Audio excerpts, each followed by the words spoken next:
టెకెములనెత్తిన సైన్యము వలె నీవు భయము పుట్టించుదానవు అని ప్రియుడు ప్రియురాలితో, అంటే దేవుడు తన సంఘముతో మాట్లాడుతున్నాడు.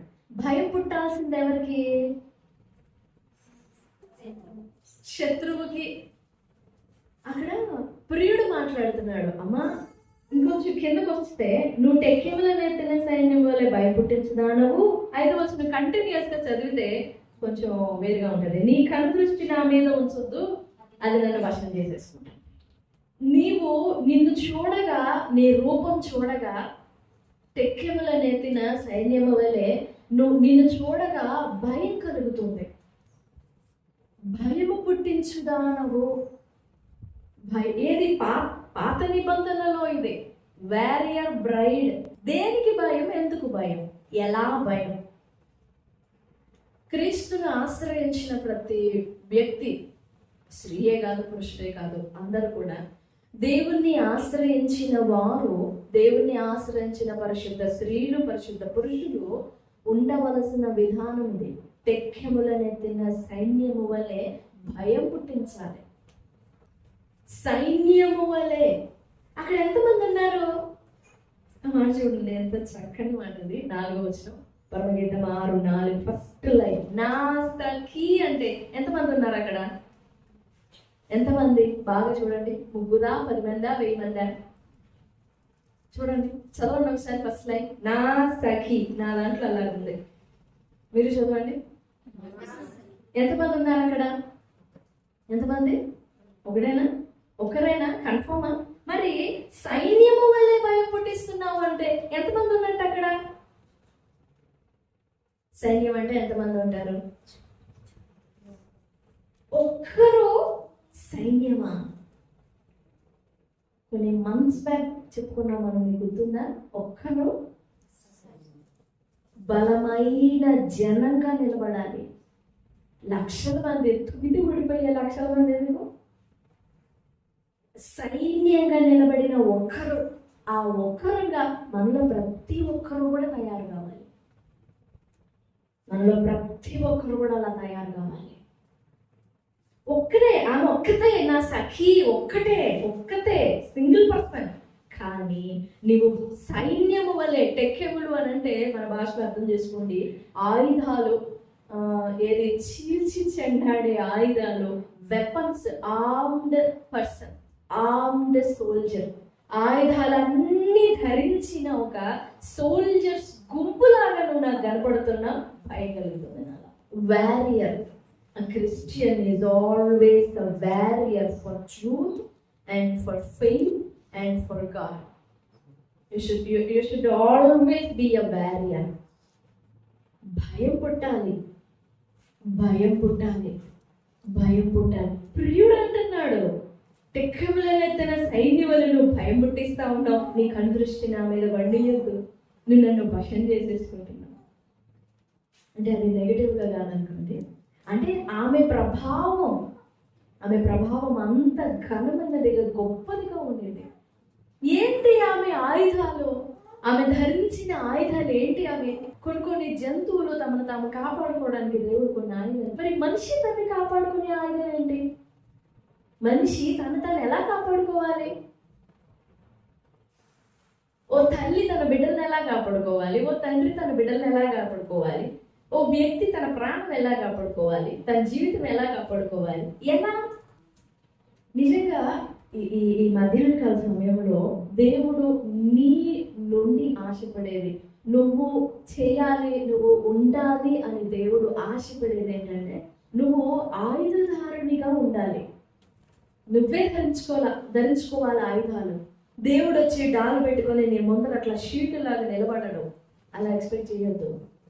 మన ఎదుట నిలబడిన శత్రువు అయినా, మన ఎదుట నిలబడి మనల్ని కూల్చివేసే పాపమైన, మనల్ని లొంగదీసే పాపమైన, మనల్ని కృంగదీసే పాపమైన, మనల్ని నాశనమునకు ఇచ్చే పాపమైన ఏదైనా, దేవుని నుండి నిన్ను వేరు చేసేది ఏదైనా, దేవుని నుండి నిన్ను దూరం చేసేది ఏదైనా కానీ, దాని ఎదుట నువ్వు ఆటోమేటిక్గా నీవు వెపన్స్ అన్ని ఓపెన్ అయిపోవాలి.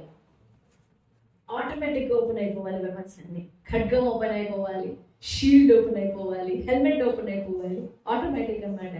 దేవుని బలమును ధరించిన వారముగా, దేవుని శక్తిని పొందిన వారముగా, దేవుని బలాన్ని ధరించిన వారముగా, శత్రువు రాగానే అప్పటి వరకు బలహీనలుగా కనబడచ్చు. పరిగెత్తుకుంటూ వచ్చిన శత్రువు మనకి ఏర్పడిన ఆయుధాలన్నీ చూసి కుప్పకూలిపోవాలి. అదేంటి నీకేం లేవనుకున్నానే, ఏంటి అప్పటికప్పుడు వచ్చింది నీకు ఆయుధాలన్నీ?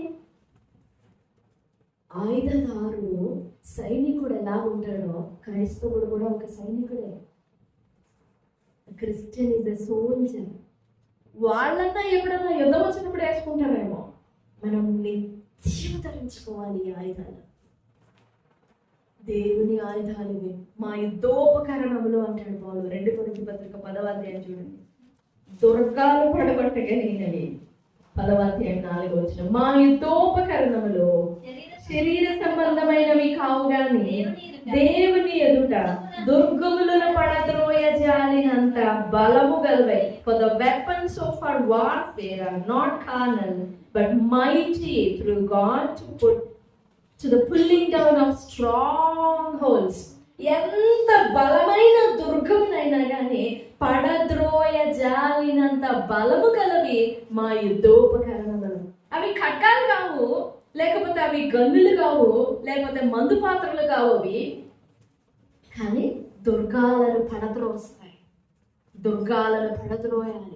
మన ఎదుట నిలబడిన ఏదైనా, అది పాపదుర్గమైన, శాపదుర్గమైన, శత్రువైన దుర్గమైన ఏదైనా కానీ దాని ఎదుట మనం ఇంతకు చెప్పాను కదా, ముఖాన్ని చెక్కుముకి రాతి లాగా చేసుకొని, ఆ చెక్కుముకి రాతి అంటే చూసారా, కోసుకుంటా ఉంటాయి.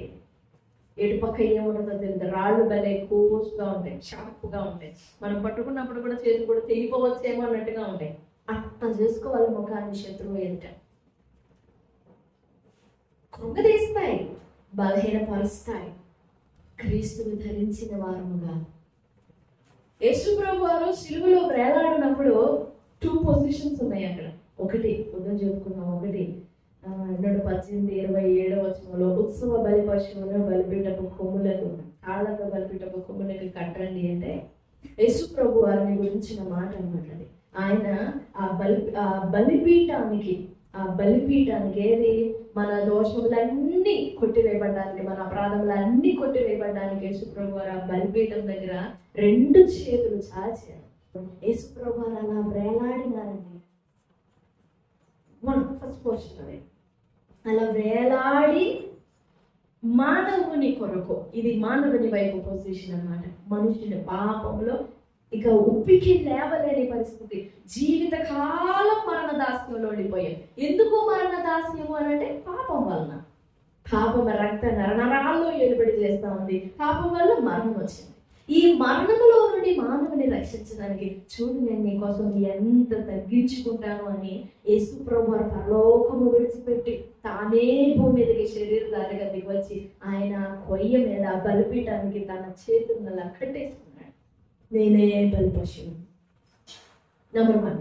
నెంబర్ 2 ఏంటంటే, అపవాది దృష్టిలో యేసు ప్రభు వారు ఎలా కనపడి ఉంటారు తెలుసా?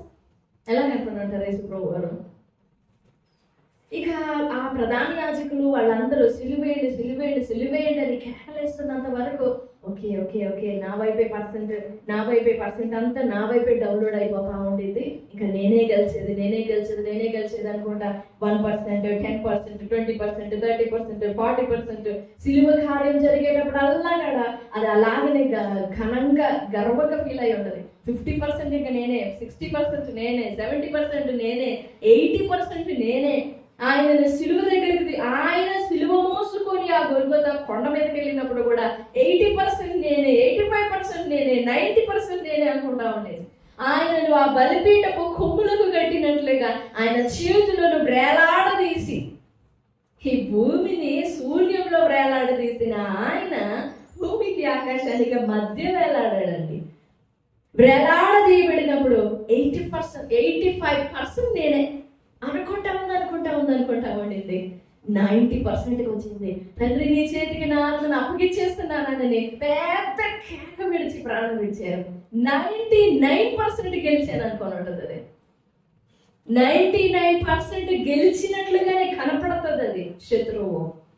99% నేనే అయిపోయింది. ఆయన ప్రాణం కూడా పోయింది, పాతాళ ఆ భూమిలో కూడా పాత పెట్టేశారు అన్నప్పుడు 99.1, 99.2, 3, 4, 5, 6 ఇక అయిపోయింది, ఎవ్రీథింగ్ క్లోజ్ అనుకొని ఉంటుంది. కానీ ప్రైజ్ ది లార్డ్, ఆయన ఏం చేస్తున్నారో తెలుసా? తెర వెనకాల భూమి లోపల పాతాళంలో సమాధిలో ఆయన ఏం చేస్తున్నాడు తెలుసా?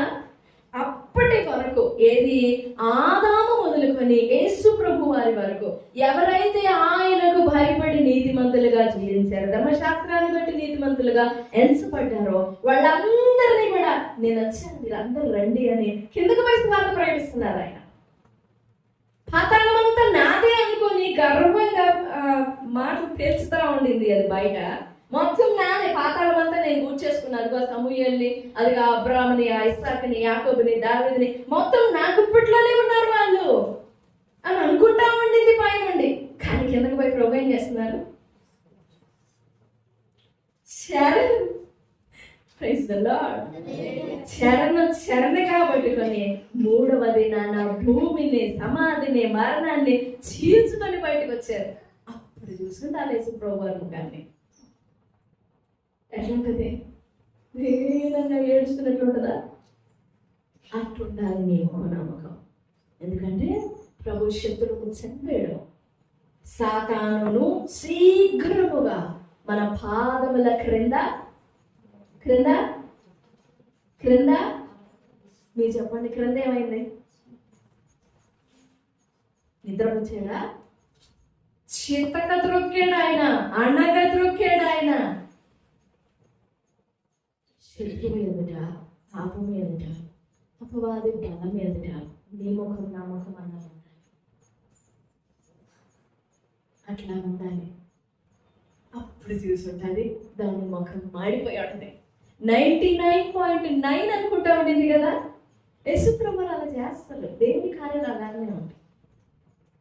దేవుని కార్యాలు ఇశ్రాయేలు ఆ దూరం నుండి ఐగుప్తీయులు వస్తుంటే పరిగెత్తి తరుముకుంటూ వస్తున్నారు. ఫరో తన సైన్యం అంతా తెచ్చుకున్నాడు. ఇంకా ఇదే లాస్ట్ అండ్ ఫైనల్ ఒక్క దెబ్బతో జీవితకాలం నాకు దాస్యంగా చేసేసుకోవాలి, ఈసారి మిస్ అయ్యారంటే ఇంక వీళ్ళు నా చేతికి చిక్కరని చెప్పి తన దేశంలో ఉన్న ఆ ఏంటవి ఇనుప రథాలు, తన దేశంలో ఉన్న రౌతులు, రథాలు, గుర్రాలు అన్ని తెచ్చుకున్నాడు. పాపం ఏం జరుగుతుందో తెలియక మొత్తం తెచ్చేసుకున్నాడు. వాళ్ళు దూరం నుండి తరుముతూ వస్తూ ఉంటే, తరమడానికి, ఇశ్రాయేలుని చేజిక్కించుకోవడానికి వాళ్ళు దూరం నుండి వస్తూ ఉంటే ఇశ్రాయేలు ఎలా ఉంటారు? హల్లెలూయా స్తుతి మహిమ పాడేవాళ్ళ. ఇక మోషే మీద లేచారు. మోషే, మాకు తెలుసు నువ్వు చంపడానికే తెచ్చావు మమ్మల్ని ఇక్కడికి. అప్పుడు అడిగారు, దేవా తొందరగా వాళ్ళని నెట్టి వాళ్ళని పంపించి నువ్వేదో కానించి వాళ్ళు తొందరగా వాళ్ళని నెట్టి కాదు అనేది ఈ నేత్రాల దృష్టి. కానీ దేవుడేమో రాని వాళ్ళని, వాళ్ళు రావాలి కదా రాని, లోపలికి రాని, సముద్రం దాకా రాని. సముద్రం దగ్గరికి వచ్చినాక చూడు, వాళ్ళు నడిచారు, నేను నడిచాను, నాకు వాళ్ళకి తేడా ఏంటి అని గొనిగే ఉంటారు. మేమైనా ఏంది స్పెషల్, మేమేదో స్పెషల్ అనుకొని మాకేదో సముద్రం తీర్చాడు అనుకుంటే ఈ సంతోషం అంతా ఒక నిమిషంలో ఆవిరైపోయింది. వాళ్ళు కూడా మాలాగనే సముద్రంలో నడిచారు కదా, ఆరిన నేల మీద నడిచారు కదా. నడవని అక్కడ లేఖనంలో ఉంటుంది, ఇశ్రాయేలీలలో ఒక్కడు కూడా సముద్రంలో లేకుండా లాస్ట్ చివరి ముసలి వాళ్ళు, బలహీనులు, పసిపిల్లలు, నడవలేని మందతో సహా ప్రతి ఒక్కరూ ఒడ్డునక చేరగానే వీళ్ళు ఒడ్డుకు చేరే లోపల ఐగుప్తీయులందరూ ఆ ఒడ్డున లేకుండా మొత్తం సముద్రం మధ్యలో దాకొచ్చేసారు. అప్పుడు దేవుడు అంటాడు, మోషే ఏమంటాడు చెప్పండి, ఏమంటాడు? ఏం చూస్తావు నువ్వు, నీ చెయ్యి చాపు అన్నాడు. అంతే. ఆ దినాన్ని చూసాను. ముందే చెప్పాడుగా, నువ్వేం నాకు మొరపెడుతున్నావు, ఈ దినమని చూచు ఐగుప్తీయుల నీకు మీదట చూస్తావా? చూడరని చెప్పాడు. ఆ మాట కొరకు వాళ్ళు పరిగెత్తి వచ్చినట్లుగా, వాళ్ళు భయపెట్టినట్లుగా, వీళ్ళు భయపడినట్లుగా, వీళ్ళు సముద్రంలో నడిచినట్లుగా, వాళ్ళ సముద్రంలో నడిచినట్టుగా అన్ని చేసింది దేవుడే. దేనికోసం? ఆ మాట కోసం. ఏ మాట అది? ఇక మీదట చూడరన్నానే ఆ మాట నెరవేర్చడం కోసం. వాళ్ళందరూ మునిగిపోయిన తర్వాత అప్పుడు గుర్తుకొచ్చుంటది, నిజమే కదా, దేవుడు ఆ మాట చెప్పాడు కదా. విశ్వాసకు ఉండాల్సిన ధైర్యం అంటే అది. టెక్కెములనెత్తిన సైన్యము వల్లే నీవు భయం పుట్టించదానవు. ఆ ధైర్యం లేకపోతే మనం పోరాడేది శరీరాలతో కాదు, మనుషులతో కాదండి, మనుషులతో కాదు. మనం పోరాడేది అపవాదితోనూ, దాని తంత్రాలతోనూ, దాని దొంగ కుయుక్తులతోనూ, దాని రహస్య క్రియలతోనూ, దాని ప్రధానులతోనూ, దాని అధిపతులతోనూ, ఆ వాయుమండల సంబంధమైన అధిపతితోనూ, దాని ప్రచారకులతోనూ, దాని సహకారులతోనూ. ఈ కంటికి కనపడరు వాళ్ళు, అవి కనపడవు. కంటికి కనపడేటట్టయితే మంచి ఒక ఐరన్ బాడీ వేసుకొని తిరుగుదాం, కానీ కాదు, కంటికి కనపడవు. మనం పోరాడేది చీకటి సంబంధమైన శక్తులతో. ఆ శక్తులను ఎదిరించే స్థితిలో, ఆ శక్తులను ఎదిరించే అనుభవములో మనం ఉండాలి.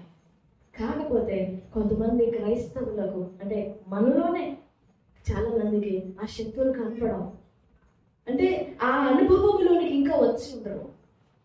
ఇంకా దేవుని ప్రేమ దగ్గరే తూగుతూ ఉండాలి. దేవుని ప్రేమిస్తున్నాడు. పసిపిల్లలుగా ఉండినప్పుడు దగ్గరికి తీసుకోవాలి, ముద్దు పెట్టుకోవాలి, చేతితో పట్టుకోవాలి, ఎప్పుడు కానించుకొని కరుచుకొని ఉండాలి వాళ్ళు పసిపిల్లలుగా ఉండినప్పుడు. కానీ కొంచెం వయసు పెరిగే కొంది మనమే వదిలేస్తాం. ఇంకెంతసేపు కరుచుకొని ఉంటావు, నన్ను దూరం ఉండు, నీ అంత చిన్నవే నిలబడాలి, నీ అంత చిన్నవే గెలవాలి అని వాళ్ళు అట్లా దూరం పెట్టేస్తాం. అంటే దూరం పెట్టమంటే కాదు, వాళ్ళంతటా వాళ్ళు నిలదొక్కుని గెలవాలి, జీవితాన్ని జయించాలి అన్నట్లుగా వాళ్ళకి అట్లా నేర్పించడానికి దేవుని బిడ్డలైన మన జీవితాలు కూడా అంతే. మనం ఎదుర్కోవాలి శత్రువుని. నిజంగా నీ జీవితంలో నువ్వు అలా ఆయుధదారురాలుగా, as a weaponry woman, as an armed woman, as a soldier armed with arms, armed with weapons, ఆయుధాలు ధరించిన స్త్రీగా, పురుషునిగా మనం నిలబడుతున్నాము. ఆ శత్రువు వచ్చి మనల్ని పడగొట్టడం, ఆ శత్రువు వచ్చి మనల్ని కూలగొట్టడం, అది వచ్చి మనల్ని బలహీనపరిచేదేంటి? ఆ శత్రువు వచ్చి మనల్ని కృంగ తీసేదేంటి? మనల్ని బలహీనపరిచేదేంటి? మానవ మంత్రులంగా సహజం, కృంగుతాం. ఆ టేస్ట్ అలాగ ఉంటుంది, కృంగుతాం, బలహీనంగా ఉంటాం. కానీ మళ్ళీ తిప్పుకోవాలి, నిలదొక్కుకోవాలి. ప్రేరాలు 1వ అధ్యాయంలో ఉంటుంది పరమగీతంలో, నేను నల్లని దానని నా సోదరులు నన్ను ద్రాక్ష తోటకు కావలించారు. 6వ వచనం, నల్లని దానని చిన్న చూపులు చూడకుడి, నేను ఎండ తగిలిన దానను, నా సహోదరులు నా మీద కోపించి అది కారణం నన్ను నేను కాపాడుకోలేకపోయా. నా సొంత తోటను ఉందన్నమాట, చూడండి. అయితే నా సొంత తోటను నేను కాయకపోతే నన్ను నేను కాపాడుకోలేకపోయా. ఆ మందలని వాళ్ళని కాపాడేస్తున్నా. కానీ ఇప్పుడు ఆమె పొజిషన్ ఎలా ఉందో తెలుసా? 6వ అధ్యాయంలో, తిర్సా పట్టణం అంతా సుందరమైన దానవు, యెరూషలేము అంతా సౌందర్యవంతురాలవు, టెక్కెములనెత్తిన సైన్యము వలె. ఆమె ఒక్కదాని గురించే మాట్లాడుతున్నాడు. కానీ ఆ ఒక్క స్త్రీయే, ఆమె ఒక్కతే సైన్యములాగా కనపడుతుంది. నిజంగా నేను కూడా ఈ చివరి కడవర దినాల్లో, ఈ భయంకరమైన దినాల్లో అపవాది విశ్వాసంలో నుండి తొలగిస్తాడు. మనం తొలగించడానికి దానికి ఎంత శక్తి ఉందో దానికి డబుల్ ప్రయోగిస్తుంది. ఇంత బలం కలిగినదా అపవాది అనుకుంటాం మనం, చాలా బలవంతుడైనది. దేవుని కంటే కాదనుకోండి, బలం. మనం దాన్ని అనుభవించేటప్పుడు అర్థమవుతుంది అపవాది ఎంత బలమైనదా అని. కానీ మనం ఎదురు నిలబడాలి, దానికి ఎదురుగా నిలబడాలి. దానికి ఎదురుగా నిలబడి ఈ చివరి దినాల్లో విశ్వాసం నుండి తొలగిస్తుంది, సత్యం నుండి తొలగిస్తుంది, మనం నడుస్తున్న గురిలో నుండి తొలగిస్తుంది, మనం నడుస్తున్న ఒక మార్గం, ఆ మార్గంలో నుండి తొలగిస్తుంది. మన జీవితాన్ని దేవుని ఏర్పాటులో ఉండనివ్వకుండా శత విధాల ప్రయత్నిస్తుంది.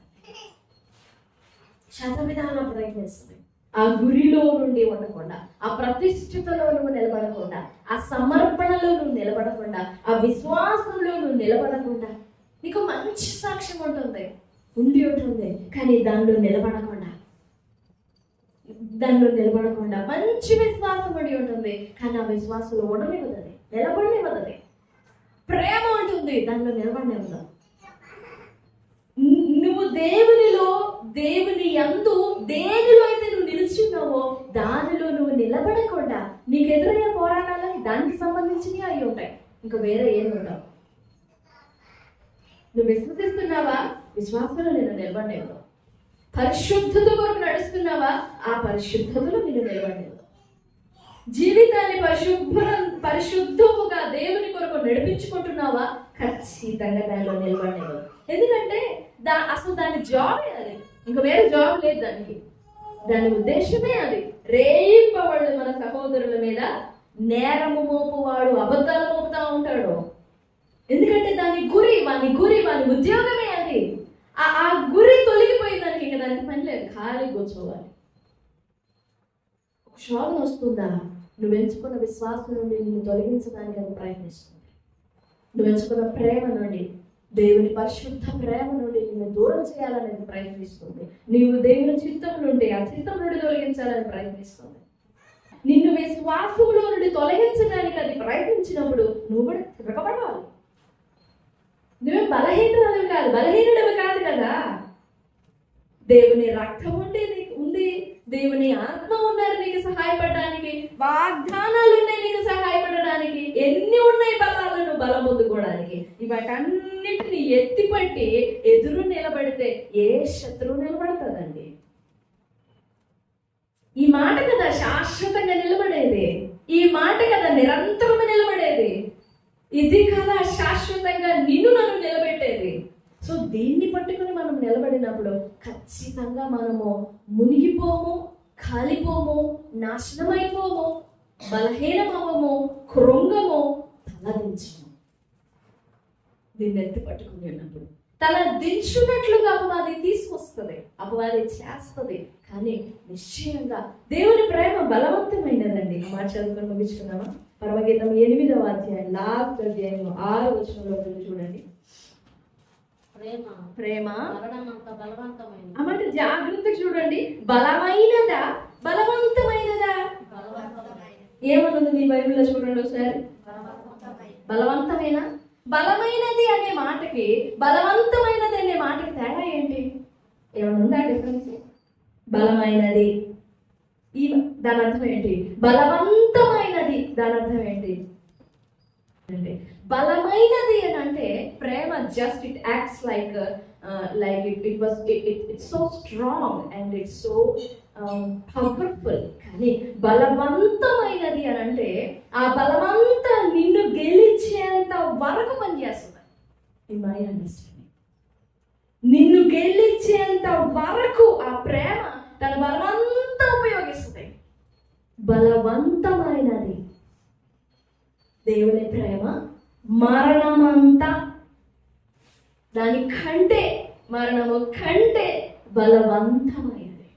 ఆ ప్రేమలో, బలవంతమైన ప్రేమలో మునిగిపోము. మనం ఆ ప్రేమను బట్టి మునిగిపోము, కృంగిపోము. గెలవాలి. అది ఏ శోధన తీసుకొచ్చిందో, ఏ శ్రమ తీసుకొచ్చిందో దానికి ఎదురుగా నిలబడాలి. ఎదురుగా ముఖాన్ని చికుముకి రాతిలాగా తీసుకొని టెక్కెములనైతేనే సైన్యంగా భయం పుట్టిస్తూ అలా ఉండాలని కోరుకుంటే అపవాది తంత్రములను ఎదిరించినట్లుగా మాట చదువుతాం. ఎఫెసీ పత్రిక 6వ అధ్యాయం. ఎదిరించినట్లుగా దేవుడిచ్చు సర్వాంగ కవచం ధరించుకోండి. ఇక్కడ ఇంకొక మాట చూడండి. ఎదిరించాలి, నెరవేర్చాలి, నిలబడాలి. కింద 13వ వచనం, అందుచేతను 11వ వచనము 11వ వచనం, అపవాది తంత్రాలు ఎదిరించుటకు శక్తిమంతులైనట్లు దేవుడిచ్చే సర్వాంగ కవచం ధరించుకొనుడి. 13, మీరు ఆపద్దినమందు వారిని ఎదిరించుటకును సమస్తము నెరవేర్చిన వారై. ఏం నెరవేర్చాలి? ఆపద్దినమందు ఎదిరించడం అంటే ఓకే, మరి సమస్తము నెరవేర్చిన వారు నిలబడాలంటే ఏం నెరవేర్చాలి? ఏం నెరవేర్చాలి? ఏమి నెరవేర్చి నిలబడాలి? ఏమి నెరవేర్చడానికి నిలబడాలి? నిలబడి శక్తిమంతులు కావాలి. ఎదిరించడం అంటే ఓకే, మరి ఏం నెరవేర్చాలి? నువ్వు గెలవాల్సిన దాన్ని గెలిచి, జయించాల్సిన దాన్ని గెలిచి, అది నీ పట్ల దేవుని చిత్తం. నువ్వు గెలవాలని, నువ్వు జయించాలని దేవుని చిత్తం. దాన్ని నువ్వు నెరవేర్చడానికి సమస్తమును నెరవేర్చిన వారై నిలువబడుటకును శక్తిమంతులగునట్లు దేవుడిచ్చు సర్వాంగ కవచమును ధరించుకోండి. ఆ సర్వాంగ కవచాన్ని ధరించుకోవాలండి. నిలువెల్ల ధరించుకోవాలి, నిలువెల్ల ధరించుకోవాలి. పాపం గొలియాతు మొత్తం బాడీ అంతా కవర్ చేసుకున్నాడు. అతని దగ్గర ఉండే ఏంటిది, డాలు, అతని దగ్గర ఉండే డాలు ఒక దోణంత పెద్దదంట. దోణెంత సైజు ఉంటుందంట. అన్నీ ఉన్నాయి, కానీ ఎక్కడ పెట్టాడు దావీదు? బాడీ అంతా షీల్డే, బాడీ అంతా ఆయుధాలే, మళ్ళీ ఎక్కడ పెట్టాడు? ఎంత పెద్ద ఖడ్గం తీసుకొచ్చాడు, మొయ్యగలడా? పాపం సౌలు ఇచ్చాడు, అన్నీ ఇచ్చాడు. ఆ చిన్నపిల్లడు అంటే కాదు, యవనస్తుడే, ఆ అలవాటు లేదు కాబట్టి ఆయుధాలన్నీ ముంచేస్తున్నాయి అంట. దావీదు బలహీనపరుస్తున్నాయి అంట, వంగిపోతున్నాడు అంట. ఈ నాకు అలవాటు లేదు, నాకు చేత కాదు, నాకు రాళ్ళు అవట్లే గురి. ఇంకా 2 సార్లు నాకు అనుకోండి, పొయ్యి ఏటి దగ్గర ఆ ఏరులో 5 రాళ్ళు తీసుకొని దాన్ని పట్టుకొని ఒక్క రాయి అంటే కొట్టగానే స్మాష్, 10 రాళ్ళు బొమ్మోనని గబగబ 10 రాళ్ళు పెట్టాడా. చూడండి, ఆ భయంలో కూడా గురి తప్పలేదు దావీదు. ఎదుగు నిలబడిందేమో పెద్ద ఆజానుభావుడు, దావీదేమో అలా అంటే మనకైతే చేతులకి ఎక్కడో తగిలేయి రాళ్ళు. కానీ దావీదు గట్టిగా పట్టుకుని మరి జాగ్రత్తగా గురి కరెక్ట్గా, ఏది నొసట ఇంకెక్కడన్నా తగిలి ఉంటే ఓకే, కానీ కరెక్ట్గా ఎంత గురి ఉందో చూడండి. దేవుడు అలా బలం ఇస్తాడు, అలా బలం ఇస్తాడు అంతే. శత్రువు ఎదుట దేవుడిచ్చే సర్వాంగ కవచం ధరించుకున్నప్పుడు శత్రువుకి రవ్వంత నలుసు కూడా కాంటారు. లోకంలో మనం ధరించుకునే ఆ ఆయుధాలు అది గొలియాతు పడిపోయిందని అక్కడ ఉంటాయి. బాడీ అంతా ఉంటుంది, కానీ ఎక్కడో కూడా ఉంటుంది. కానీ ఎక్కడుందో అది వెతికి అక్కడ పడతాడు దేవుడు. శత్రువు ఆయుధదారుడుగా రావచ్చు, బలవంతుడిగా రావచ్చు, మనం కొట్టడానికి ఇంకేం కాని రాదు. ఎక్కడ కొట్టాలి, అన్ని ఆయుధాలు కనపడుతుంది అనిపిస్తుంది, కానీ దేవుడికి కనపడుతుంది. దేవుడికి చిన్న రాయి పెద్ద, అసలు ఆ రాయిని వెతుకొచ్చుకొని మనం కూడా శత్రువులు కొట్టొచ్చంటే కుదరదు. రాయి ఏదో చిన్న రాయి, ఆ హ్యాండ్ పని ఉపయోగించేటప్పుడు ఇంతలా రాళ్ళు ఉపయోగిస్తారా? ఇంత పెద్ద రాళ్ళు, ఇది గుండ్ర రాయి ఉంటారు చూసారు బెల్లం కొట్టడానికి, అలాంటి రాళ్ళ, మరి బియ్యంలో ఏరే రాళ్ళ ఉంటుంది. చిన్నదే, అది చిన్నది కాదు, పెద్దది కాదు, అంత చిన్న రాయితో కొట్టగానే అంత పెద్దవాడు కూడా కింద పడిపోయాడు. పోయి తన దగ్గర ఖడ్గం లేదుగా, పోయి ఎక్కి కూర్చొని, చిన్నోడే కదా, వెళ్ళి ఆ శవం మీద ఎక్కి కూర్చొని వాని ఖడ్గమే తీసి తలని కట్ చేసి తలనట్ట పట్టుకొని పోతా ఉంటాడు సౌలు దగ్గరికి. నేను యుద్ధం యెహోవా ఏదే అన్నాడు కదా, ఆ యుద్ధం చేసిన వాడు యెహోవా అని చెప్పి ఆ తలనట్ట పట్టుకొని తీసుకొని వెళ్ళాడు. మన తలని కూడా అలా పైకెత్తాడు దేవుడు శత్రువు ఎదుట. ఎప్పుడు అంటే నువ్వు ఆ ఆయుధాలు ధరించుకున్నప్పుడే, ఆయుధములు ధరించిన వాణ్ణి నువ్వు నిలబడాలి. నిన్న దేనిలో నుండి తొలగించాలి, తప్పించాలని ప్రయత్నిస్తే దానిలో నుండి తొలగగా నువ్వు గట్టిగా పట్టుకోవాలి. ఎంత జలప్రలయం వచ్చినా కానీ నోవాహుని ముసలా, ఎంత పెద్ద అగ్ని గంధకాలు వేసినా లోతుని కాల్చలా. ఏడంతల అగ్నిగుండాన్ని వేడిమి చేసిన శత్రుఘ్న మేషక అబేద్నెగోలని కలిసినాయా? ఓ సింహాన్ని ఎన్ని రోజుల నుంచి ఆకలితో పెట్టారు, ఎన్ని రోజుల నుంచి ఆకలితో పెట్టారు. అది ఎన్ని రోజుల నుంచి అయినా ఆకలితో ఉండని దాని అలా లోపలికి వెళ్ళగానే సిగ్నల్ వేసుకుంటాయి. దేవుడిచ్చే ఆయుధాలు కనపడం, but still will be with arms, will be armed with weapons. టెక్కెమలనెత్తిన సైన్యము వలె నీవు ఆ మాట నా జీవితంలో నెరవేర్చబడాలని, ఆ మాటకు అనుకూలముగా, ఆ మాటకు ధీటుగా దేవుడు నన్ను తయారు చేయాలని ప్రార్థన చేసుకుందాం. ప్రభు సన్నిధిలో వేడుకుందాం. ఆ కృప పరిశుద్ధ ఆత్మదేవుడు మనకి దయచేస్తాడు. దేవుడి మాటలన్నీ మన ఇంటిలో దీవించును గాక. ఆమేన్, ఆమేన్. చిన్న ప్రార్థన చేస్తాం. పరిశుద్ధుడైన దేవా, ప్రేమ కలిగిన తండ్రి, మీ పాదాలకు వందనాలు, స్తోత్రాలైనా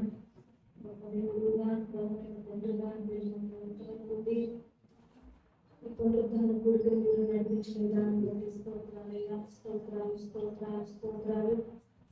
దేవా మీకు వందనాలు. ఇంతవరకు నాయన మీ సన్నిధించి పాటల్లోనూ ఆరాధనలోను వాక్య పరిచర్యలోను నాయన మీరు తోడుగా ఉండి నడిపించిన విధానం బట్టి వందనాలు. ఈ చివరి సమయంలో మీకు మాకు ద్వారా మాతో మాట్లాడిన ప్రతి మాటను బట్టి స్తోత్రాలు. నిజంగా టెక్కములనెత్తిన సైన్యం వలె నీవు నాకు భయం పుట్టించుదాను అని దేవా మీరు సంఘం గురించి మాట్లాడుతూ వచ్చారు. నిజమే నాయన, వధువు సంఘమైనటువంటి మేము కూడా శత్రువుకు భయం పుట్టించే వారంగా ఉంటుంది. సహాయం చేయండి.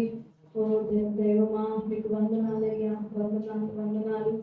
శత్రువు దుర్గములను పడద్రోని జాలినంత శక్తి కలిగిన ఆయుధాలు మేము ధరించుకొని నాయన పోరాడే వారంగా చేయమని ప్రార్థిస్తున్నాం. ఎలాగా మీరు పోరాడినది శరీరులతో కాదు కానీ ప్రస్తుత అంధకార సంబంధులకు, లోకనాథులతోనూ ఆకాశ మండలం ముందున్న దురాత్మ సమూహములతోనూ అని చెప్పి మీ లేఖనంలో రాయబడినట్లు నాయన నిజమే నాయన, ఈ లోకంలో మేము మనుషులతో కాదయ్యా అపవాది శక్తులతో పోరాడుతున్నాము. కాబట్టి మీరిచ్చే సర్వాంగ కవచాన్ని మేము ధరించుకోవడానికి సహాయం చేయమని ప్రార్థిస్తున్నాం. ఇప్పుడు వచ్చిన బిడ్డలందరినీ దీవించండి నాయన. నీ వాక్యం సెలవిచ్చినట్లు ఆ వాక్య భాగంలో ఉన్నట్లు దేవా అందరూ నాయన శత్రువుని ఎదిరించడానికి కావలసిన ఆయుధాలు ధరించుకున్న వారిగా సిద్ధపరచమని ప్రార్థిస్తున్నాం. ఆ లేఖన భాగం ప్రతి వ్యక్తి జీవితంలో మీరు నెరవేర్చారు నాయన. దేవా మీకు వందనాలు. మేము ఎప్పుడు ఓడిపోయే వారు కాము, మేము ఎప్పుడు కూడా అపజయం పాలైన వారు కాము, బలహీనులు కాము, నిస్సహాయులు కాము నాయన. ఎందుకంటే మీరు మా నిమిత్తం సిలువలో నాయన విజయం సాధించారు నాయన. మీ మరణం ద్వారా దేవా మాకు విజయం ఇచ్చారు. ప్రభువా మీకు వందనాలు. నా తండ్రి నీకు స్తోత్రాలు నాయన. ప్రతి బిడ్డకు నీ ఆయుధాలు ధరింపజేయండి నాయన. మా ముఖాలను చిక్కుముకు రాతివలె చేసుకుని ప్రభువా దేవా నాయన శత్రువుకి ఎదురుపడే వారంగా చేయండి నాయన. మీకు వందనాలు. ఇప్పుడు వచ్చిన బిడ్డలందరినీ దీవించండి, ఆశీర్వదించండి అయ్యా. దేవా మేమందరూ మరలా తిరిగి కలుసుకునేంత వరకు మీ సన్నిధి మాతో, మా కుటుంబాలతో రానివ్వని సమస్త మహిమ ఘనత ప్రభావాలు మీకే ఆరోపించుకుంటూ క్రీస్తు యేసు ఉన్నత నామములో ప్రార్థించి స్తుతించి అడిగి వేడుకుంటున్నాం తండ్రి. ఆమేన్.